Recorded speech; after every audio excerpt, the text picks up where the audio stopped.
Veja só, desmatamento na Amazônia bateu recorde para o mês de fevereiro desde o início da série histórica que é registrada desde 2015.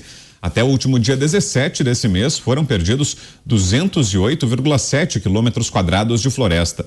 Os dados são do DETER, sistema do INPE que reúne informações para o combate ao desmatamento em tempo real.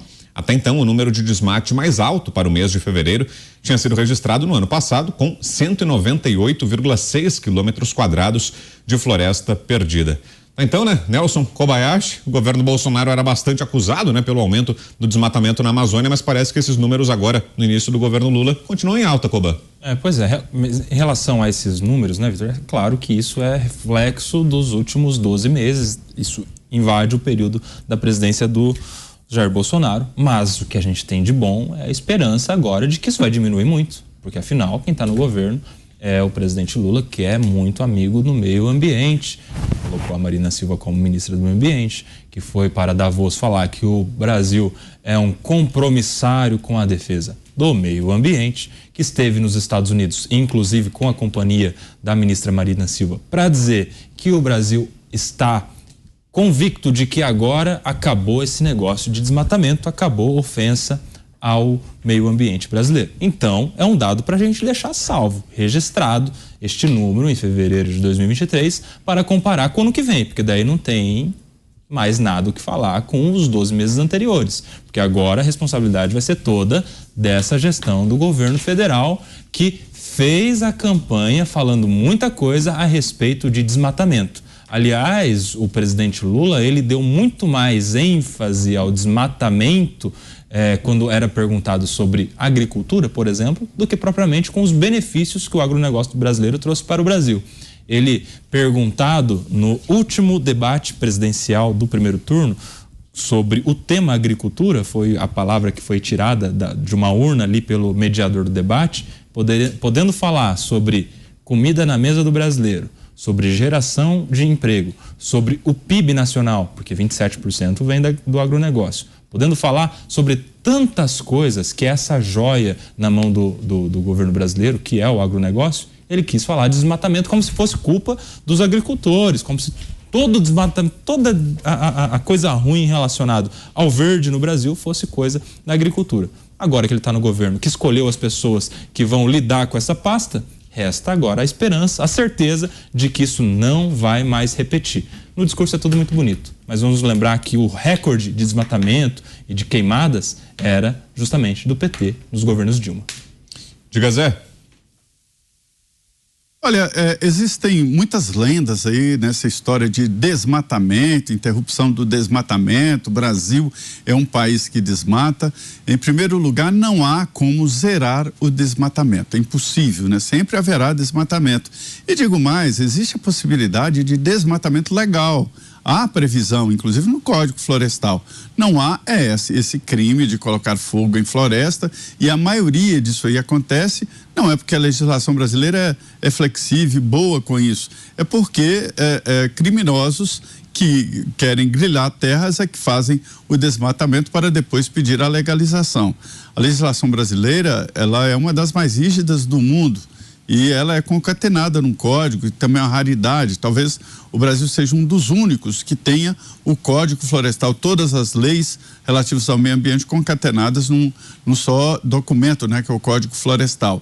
Então, há um esforço do Brasil, sempre houve um esforço do Brasil, e o Brasil legal. O Brasil legal, o que é o Brasil legal? É que independente de quem esteja no governo estadual ou federal, a lei tem que ser cumprida. Quem não cumprir é criminoso. Não há essa história de que no governo Bolsonaro havia incentivo. Não mudou a lei. Não, tá aí. Quem cometeu o crime de desmatar de forma ilegal deve ser punido, né? E o que há, na verdade, é um discurso político. Nada mais do que isso, um discurso político e pronto. Fabinato. Quem cospe para cima tem que saber que vai cair na testa. Eu não vi o governo fazer isso, mas eu vi o consórcio e vi a militância. Naquele discurso de, são só 45 dias, isso foi uma economista, e a outra comentarista política, só 50 dias, como é que pode? Isso então, faltam poucos dias, já aconteceu tanta coisa, e o outro é fantástico isso que aconteceu e o desmatamento caiu 61%. Ou seja,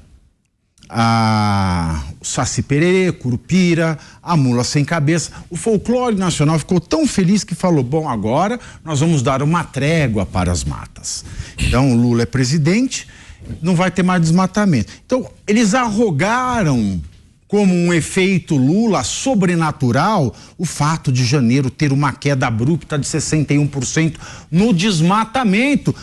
Mas agora o mês seguinte tem um desmatamento recorde, nunca antes visto na história desse país, de acordo com o histórico de medições, é claro. Aí eu pergunto, esse desmatamento vai para conta do Bolsonaro ou vai para conta do Lula? Nenhum dos dois é o correto, mas se você trouxe para sua conta de saldos a queda do desmatamento de janeiro, você obrigatoriamente tem que trazer para sua conta o débito de alta nos desmatamentos de fevereiro. Não dá para levar um e descartar o outro. O pacote é completo. Ou vão dizer que, sim, o Lula, e vou brincar aqui mais uma vez com meu querido amigo, peço desculpas desde já, ou o Lula, vão dizer os seus defensores, é responsável pela queda do desmatamento, mas o Salles foi lá muito revoltado com a pira das próximas Olimpíadas e tocou fogo para desandar como um infiltrado contra as políticas salvamentistas da Amazônia. Não dá, isso é lenda, isso é loucura, isso é insanidade. Se você se aproveitou desse dado aleatório da natureza para dizer que é um efeito sobrenatural desse presidente, que é o salvador da democracia, o redentor da humanidade, o homem que vai fazer com que a miséria acabe no mundo, a fome cesse, que a sede acabe, ou você vai ter que assumir também o fato de que ele tem que ser culpado por aquilo que não dá certo. Agora, o que me intriga muito, senhores, é o seguinte fato. Se, desde o começo do mandato de Lula, todos os olhos do mundo, em especial todos os olhos de Brasília estão voltados para essa região do Brasil, por conta da crise humanitária dos Yanomamis, se o governo está envidando todos os esforços, como diz que está fazendo, isso não deveria ter acontecido. Ou ele não está envidando esforço nenhum. Isso é uma grande mentira apenas para criminalizar o ex-presidente por um crime que não existe nesse caso.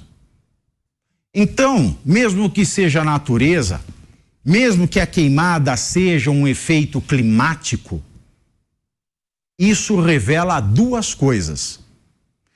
Que os entusiastas desse governo tomam para si vitórias que não são deles, descartam derrotas quando deveriam assumi-las, porque assumiram a vitória anterior, e que eles mentem que todos os olhos estão voltados para a Amazônia.